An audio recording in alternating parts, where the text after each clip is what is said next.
ఈరోజు దేవుని వాగ్దానమును ధ్యానించుటకు నాతో పాటు ఏకీభవించిన ప్రతి కుటుంబమునకు మన ప్రభువును రక్షకుడైన యేసయ్య యొక్క కృప, కనికరము, క్షేమము ఈ దినమంతయు మీకు తోడయుండునుగాక. ఈరోజు దేవుని వాగ్దానమును బోధించే ముందు 2 విషయాలు మీతో పంచుకోవాలని నేను ఆశపడుతున్నాను. అంత మాత్రమే కాదు, మీలో చాలామంది ఫోన్లు చేసి ఈ యొక్క దేవుని వాగ్దానముల ద్వారా మా జీవితాలు బలపడ్డాయని, అనేక అద్భుతాలు జరిగాయని మీలో చాలామంది ఫోన్లు చేసి సాక్ష్యం చెప్తున్నారు. అందుని బట్టి దేవునికి మహిమ కలుగును గాక. దాన్ని బట్టి నేను ఎంతో సంతోషిస్తున్నాను. అంత మాత్రమే కాదు, మీరు ఎవరైనా మొట్టమొదటిసారి కనుక ఈ యొక్క వాగ్దానాన్ని కనుక మీరు వింటున్నట్లయితే, ఈ యొక్క మెసేజ్ని కనుక మీరు వింటున్నట్లయితే దయచేసి మన యూట్యూబ్ ఛానల్ సబ్స్క్రైబ్ చేసుకోండి. తద్వారా మనము అనేక మందికి ఈ సువార్తను ప్రకటించడానికి వీలవుతుంది. ఈరోజు దేవుని వాగ్దానమును బోధించే ముందు 2 ప్రాముఖ్యమైన విషయాలు నేను మీతో పంచుకోవాలని ఆశపడుతున్నాను. మొట్టమొదటిదిగా వాగ్దానము, రెండవది నిబంధన. ఈ వాగ్దానం అనేది బైబిల్లో అన్ని మాటలు కూడా వాగ్దానములు. ఈ వాగ్దానములు నెరవేర్చబడడానికి పెద్దగా ఏమీ కండిషన్స్ ఉండవు. చూడండి, మనము అనేక మంది సంఘానికి వాళ్ళు సరిగ్గా రారు, ప్రతి ఆదివారం సంఘానికి రారు. అంత మాత్రమే కాదు, కొంతమంది వివిధ మార్గాల గుండా దేవుని సన్నిధికి వచ్చినప్పుడు వాళ్ళ జీవితాలు అద్భుతాలు జరుగుతాయి, వాళ్ళ జీవితంలో నెమ్మది వస్తుంది, వారి కుటుంబాలు కట్టబడతాయి, మేము ఇలా స్వస్థత పొందుకున్నామని అనేక మంది అన్యజనులు సాక్ష్యం చెప్తారు. అదే రీతిగా అప్పుడప్పుడు సంఘానికి వచ్చే వాళ్ళు కూడా సాక్ష్యం చెప్తూ ఉంటారు. దానిని బట్టి మనం అర్థం చేసుకోవాల్సింది ఏంటంటే, వాగ్దానములు అందరికీ ఉచితము. ఎవరైతే ఈ వాగ్దానాన్ని తీసుకుని నమ్మి విశ్వసించి దానిని ఎత్తిపట్టి పలుకుతారో, ఆ వాగ్దానాన్ని ఎత్తిపట్టి ప్రార్థన చేస్తారో, వారందరి జీవితాల్లో కూడా నిశ్చయముగా ఆ వాగ్దానాలన్నీ నెరవేర్చబడతాయి.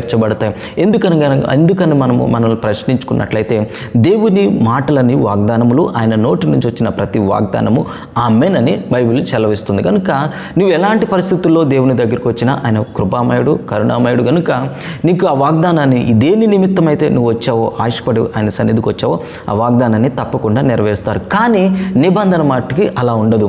నీ జీవితంలో నిబంధనను నెరవేర్చాలంటే, దేవుడు నీతో నిబంధన చేసుకోవాలని ఆశపడినట్లయితే నీ యొక్క ప్రవర్తన, అంత మాత్రమే కాదు, నీ యొక్క క్రియలు ఆయనకు అనుగుణముగా ఉండాలి. హల్లెలూయా.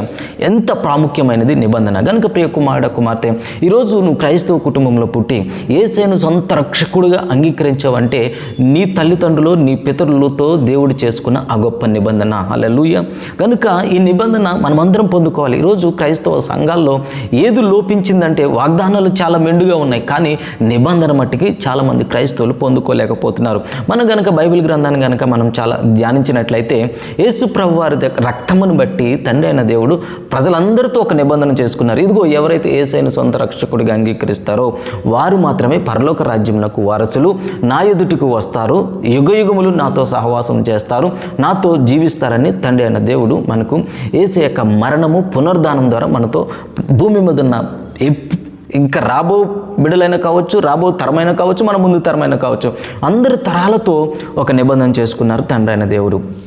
అంత మాత్రమే కాదు, మనము కనుక నోవహు దినాలు కనుక మనము చదివినట్లయితే, నోవహు దినాలలో గొప్ప జలప్రళయం వచ్చినప్పుడు భూమి అంతా మునిగిపోయి అనేక మంది జనులు, పక్షులు అన్నీ చనిపోయిన తర్వాత దేవుడు నోవహును పిలిచి, ఇదిగో నోవహ, ఇదిగో ఈ వచ్చిన ఈ ప్రళయం బట్టి, ఈ జలప్రళయం బట్టి మరలా నేను ఎప్పుడు భూమి మీదకి జలప్రళయము రప్పించను, ఇదిగో మనుషులకు నాకును మధ్యన ఒక నిబంధన స్థిరపరుస్తానని ఆకాశంలో ఇంద్రధనుసు, అంటే మనం ఏదైతే రెయిన్బో చూస్తున్నామో దానిని ప్రజలకును మనకును దేవునికి నిబంధనగా దాన్ని పెట్టినారు. కనుక ఎప్పుడైనా వర్షం పడినప్పుడు చాలామంది ఏమంటారంటే, సూర్యకిరణాలు పడటాన్ని బట్టి ఇంద్రధనుసు ఏర్పడుతుందని, రెయిన్బో ఏర్పడుతుందని అంటారు. కానీ బైబిల్ ప్రకారంగా దేవుడు మనతో నిబంధన చేసుకున్నాడు.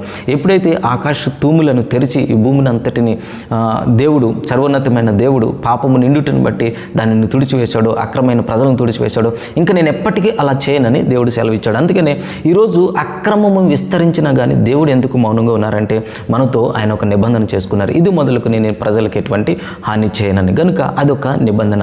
అంత మాత్రమే కాదు, ఇంకా బైబిల్ మనం చదువుతున్నట్లయితే, మొట్టమొదటిగా ఇజ్రాయేల్కు రాజు అయినటువంటి సౌలుతో దేవుడు ఒక నిబంధన చేసుకున్నాడు. సౌల, నువ్వు గనక నా ఆజ్ఞలను, కట్టడలను అనుసరించినట్లయితే నీ తరములో ప్రతి ఒక్కరూ కూడా రాజులుగా ఉంటారని సౌలుతో తండ్రి అయిన దేవుడు ఒక నిబంధన చేసుకున్నాడు. కానీ సౌలు ఆ యొక్క నిబంధనను మీరుటను బట్టి దానిని పోగొట్టుకున్నాడు. అంత మాత్రమే కాదు, లేవి గోత్రాన్ని కనుక మనం పరిశీలన చేసినట్లయితే ఒకానొక సందర్భంలో దేవుడు 12 గోత్రములను పిలిచి ఎవరు నా పక్షముగా ఉన్నారో నా ఎదుటికి రండి అన్నప్పుడు లేవి గోత్రం ఒక్కటి మాత్రమే దేవుని యొద్దకు వస్తుంది. కనుక అప్పుడు తండ్రి అయిన దేవుడు ఏమన్నారంటే, ఇదిగో మీరు నా పక్షముగా నిలబడ్డారు గనుక లేవి గోత్రమా, మీరు ఇంకా యుగ యుగములు భూమి నిలిచినంత కాలము మీరు నా సన్నిధిలో యాజకులుగా ఉంటారని లేవీయుల్ని యాజకులుగా చేసి ఉన్నాడు దేవుడు. అది నిబంధన, అది తరతరముల యొక్క నిబంధన. హల్లెలూయా.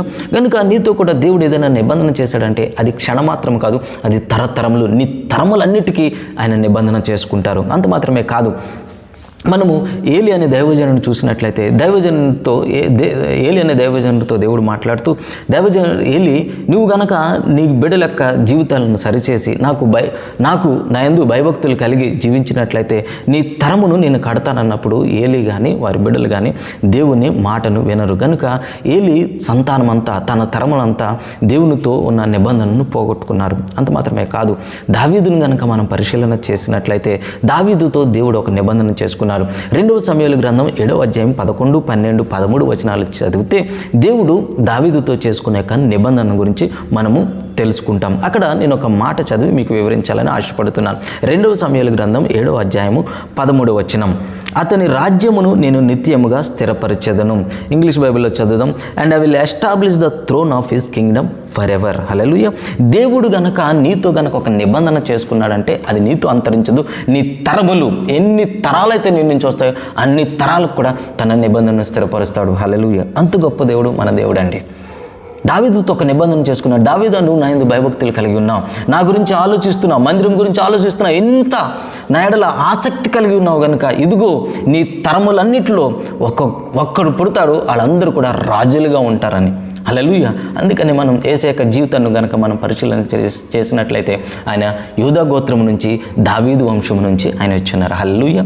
ఇప్పుడు యేసు ప్రభు గారిని గురించి మనం ధ్యానించినట్లయితే దావీదు వంశంలో ఆయన పుట్టారు కనుక తండ్రి అయిన దేవుడు దావీదుతో చేసుకున్న ఆ నిబంధనను స్థిరపరిచారు. అందుకని యేసు ప్రభు వారి భూలోకంలోకి వచ్చి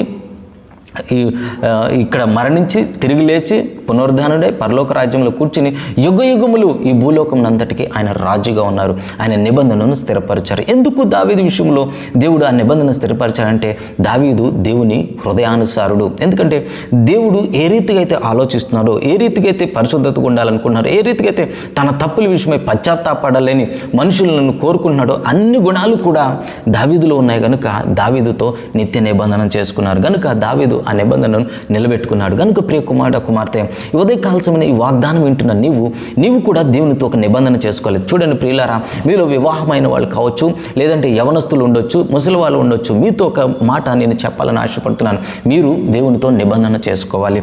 దేవునితో నిబంధన అనగా నీ దేహముతో నువ్వు నిబంధన చేసుకోవాలి. నువ్వు యవనస్తుడు అయినా కావచ్చు, మధ్య వయసుకు ఏ వయసులో ఉన్నవాని కానీ నీ దేహంతో నేను నిబంధన చేసుకోవాలి. నీ కన్నులతో నేను నిబంధన చేసుకోవాలి. ఏమని నిబంధన చేసుకోవాలి? నా కన్నులు ఇంకెప్పుడు నేను చెడు చూడను అని నీ కన్నులతో నిబంధన చేసుకోవాలి. నా నోట్లోంచి అబద్ధాలు మాట్లాడనని నీ నోటితో నిబంధన చేసుకోవాలి. నేను చెడు వినను అని నీ చెవులతో నిబంధన చేసుకోవాలి. నీ హృదయంతో నిబంధన చేసుకోవాలి. ఏమని? నా హృదయంలో ఎప్పుడు కూడా కల్మషమును నేను ఉంచుకోను అని నీ హృదయంతో నిబంధన చేసుకోవాలి.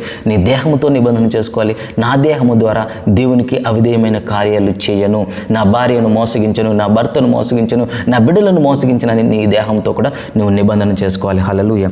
ఈ మాటలు వింటున్న మీరు ధన్యులండి. నా మాటలు కనుక మీకు అర్థమైతే మీ జీవితాలు మార్చబడతాయి.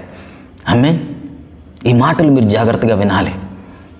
ఎప్పుడైతే నీ కన్నులతో నువ్వు నిబంధన చేసుకుంటావో, నీ చెవులతో నిబంధన చేసుకుంటావో, నీ నోటితో నిబంధన చేసుకుంటావు, నీ హృదయంతో నిబంధన చేసుకుంటావు, నీ సర్వ శరీరంతో నిబంధన చేసుకుంటావో నువ్వు ఇంకెప్పటికీ పాపం చేయవు. హల్లెలూయా. ఎప్పుడైతే నువ్వు ఆ రీతిగా సిద్ధపరచబడతావో, ఏ రీతిగా అయితే నిన్ను నువ్వు సిద్ధపరచుకుంటావో అప్పుడు దేవుడు నీతో ఒక నిత్య నిబంధన చేస్తాడు. ఇదిగో ప్రియ కుమారుడు కుమార్తె, నీ నోటిలోంచి చెడు మాట్లాడనని, నీ నోటిలోంచి అబద్ధాలు మాట్లాడనని, నువ్వు చెడు చూడనని, నువ్వు చెడు కార్యములు చేయనని, చెడు విననని, నీ హృదయంలో ఎటువంటి కల్మషము ఉంచుకోనని, నీ దేహముతో ఎటువంటి పాపము చేయనని, నీవు నీ శరీరంతో చేసుకున్న ఈ నిబంధనను బట్టి, నీ జ్ఞానేంద్రియములతో నువ్వు చేసుకున్న ఈ నిబంధనను బట్టి, నీ నడవడికతో నువ్వు చేసుకున్న నిబంధనను బట్టి, నీ చేతి పనులతో నువ్వు చేసుకున్న నిబంధనను బట్టి ఇది మొదలుకొని నిన్ను, నీ తరాన్ని ఆశీర్వదిస్తా. హల్లెలూయా అని దేవుడు నీతో నిబంధన చేసుకుంటాడు. ప్రియ కుమారుడు కుమార్తె, చెడుని విసర్జించండి, మంచి మార్గంలోకి నడవండి.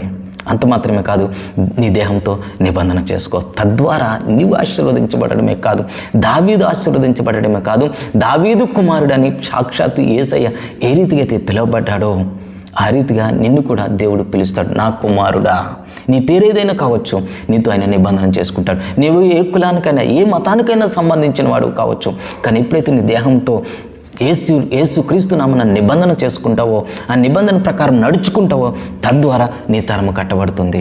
ఇలాంటి కృప నీకు నాకు సదాకాలము తోడేండును గాక. గనుక ప్రియ కుమార్తె, ఈ నిబంధన వాక్యముని విన్న నీవు లైట్గా తీసుకోవద్దు. ఈ నిబంధన గురించి విన్నా ఈరోజు నువ్వు పొరపాటున ఈ మెసేజ్ వినలే, ఫస్ట్ టైం కనుక ఈ మెసేజ్ వింటే దేవుడు నీతో మాట్లాడుతున్నాడు, దేవుడు నీతో నిబంధన చేసుకోవాలని ఆశపడుతున్నాడు. అనేక మంది పాత నిబంధనలు అనేక మందితో ఆయన నిబంధన చేసుకున్నాడు, కానీ చాలామంది ఆ నిబంధనను నిలబెట్టుకోలేకపోయారు, తద్వారా వారి తరములను కోల్పోయారు. కానీ దావీదు ఆ నిబంధన నిలబెట్టుకున్నాడు. కనుక ప్రియ కుమార్తె, నీవు చేసుకున్న నిబంధన నువ్వు ఎప్పుడైతే నిలబడతావో, నిలుపుకుంటావో, తద్వారా నీ తరాలన్నీ ఆశీర్వదించబడతాయి. నీ తరానికి నువ్వు ఆశీర్వాదకరంగా ఉంటావు, నీ తరాన్ని క్షేమంగా నడిపిస్తావు, నీ తరానికి దీర్ఘాయుష్ కలుగుతుంది, నీ తరానికి సమృద్ధి కలుగుతుంది, నీ తరానికి పరిశుద్ధత కలుగుతుంది, నీ తరానికి ప్రపంచంలో ఒక వెలిగే బిడ్డలుగా ఉంటారు. అంత మాత్రమే కాదు, నీ తరము ప్రపంచం యొక్క ఉన్నత స్థానాల్లో కూర్చుంటారు. కనుక ప్రియ కుమార్తె, ఉదయకాలం నీ వాక్యం వింటున్న నీవు తక్షణమే నీ దేహముతో, నీ కన్నులతో, నీ నోటితో, నీ చెవులతో,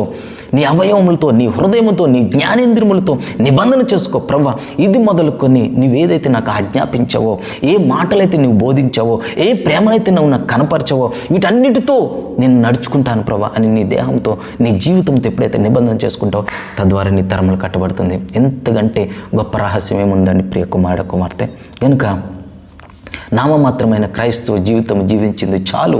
ఇది మొదలుకొని, ఈరోజు మొదలుకొని నిబంధన చేసుకో. నువ్వు ఎప్పుడైతే నిబంధన చేసుకుంటావో, దేవుడు పరిశుద్ధాత్మ దేవుని శక్తిని నీకు అనుగ్రహిస్తాడు. ఆ నిబంధనలో నీ చెప్పిన మాటను నిలబెట్టడానికి ఆయన నీకు సహాయం చేస్తాడు. అలాంటి కృప నీకు నాకు సదాకాలము ఉండును గాక. కాబట్టి ప్రియ కుమార్తె, ఉదయకాల సమయం నీ వాక్యమైన నీవు తక్షణమే ఇప్పుడే నీ దేహంతో నిబంధన చేసుకుందాం. మనమందరం కలిసి ప్రార్థన చేద్దాం, నిబంధన చేసుకుందాం. తద్వారా నీవు కాదు, నీ తరాలు కూడా ఆశీర్వదించబడతాయి. అందరం ప్రార్థన చేద్దాం. ప్రేమగల తండ్రి, కృపగల యేసయ్య, ఆదరణకర్త అయిన పరిశుద్ధాత్మదేవ, మీ ఘనమైన శ్రేష్టమైన ఉన్నతమైన ప్రశస్తమైన నామమునకు వేలకొలది గంధం చెల్లిస్తున్నాను ప్రభా. అవును ప్రభా, అనేక మంది జనులతో ప్రభా నిబంధన చేసుకున్నారు, కానీ అనేక మంది ఆ నిబంధనను నిలబెట్టుకోలేకపోయారు ప్రభా.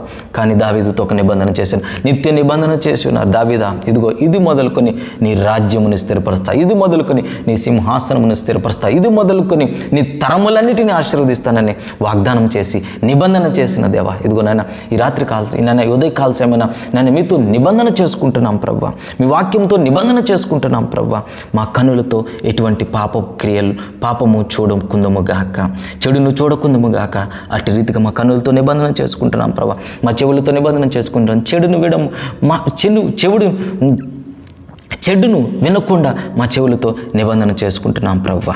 చెడ్డ కార్యముల గురించి వినకుండా, అన్యాయముల గురించి వినకుండా మా చెవులతో నిబంధన చేసుకుంటున్నాం ప్రభా. మా నోటితో నిబంధన చేసుకుంటున్నాం ప్రభా. మా నోటి నుంచి చెడ్డ మాటలు, అబద్ధపు మాటలు, ద్వేషపు మాటలు, విషపు మాటలు రాకుండా, అవిశ్వాసపు మాటలు రాకుండా నైనా మేము కాచుకుంటామని మా నోటితో నిబంధన చేసుకుంటున్నాం ప్రభా. మా హృదయంతో నిబంధన చేసుకుంటున్నాం ప్రభా. ఏది కూడా మా హృదయంలో చెడు దాచుకోమని, అందరినీ ప్రేమించే గొప్ప ఉన్నతమైన జీవితం జీవించాలని నిబంధన చేసుకుంటున్నాం ప్రభా. ఎవరి మీద ద్వేషం ఉంచుకోం, ఎవరి మీద కోపం ఉంచుకోం, ఎవరిని అన్యాయం చేయమని నైనా ఇదిగో నేను మా హృదయంలో నేను నిబంధన చేసుకున్నాం. మా సర్వ శరీరంతో నిబంధన చేసుకుంటున్నాం ప్రభా.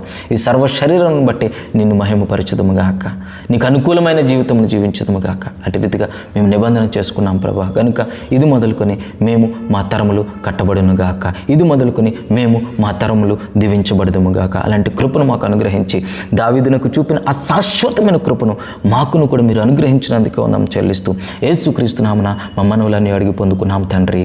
Amen, amen, amen. ప్రియ కుమార్తె, నువ్వు చాలా చాలా విలువైన వ్యక్తివి.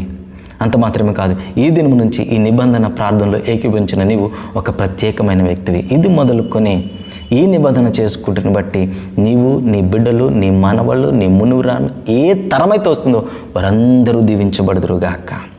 ఆమెన్. కనుక ప్రియ కుమార్తె, ఇది మొదలుకొని నీ నోటితోటి, నీ కనులతోటి, నీ చెవులతోటి నీ హృదయంతో నీ దేహంతో ఏదైతే నిబంధన చేసుకున్నా ఆ నిబంధన ప్రకారం నడుచుకో. తద్వారా నీ తరములు దీవించబడతాయి, నా తరములు దీవించబడుతుంది. అంత మాత్రమే కాదు, సంఘము దీవించబడుతుంది. ఆయన విలువైన రక్తంతో కొన్న సంఘము కూడా దీవించబడుతుంది. అటు రీతిగా సంఘము కూడా దీవించబడును గాక. సంఘము కూడా ఇలాంటి నిబంధనలు స్థిరపరచబడును గాక. దావీదుకు చూపిన ఆ శాశ్వతమైన కృపను నీకును నాకును, నీ తరమునకును నా తరమునకును ఆయన చూపును గాక.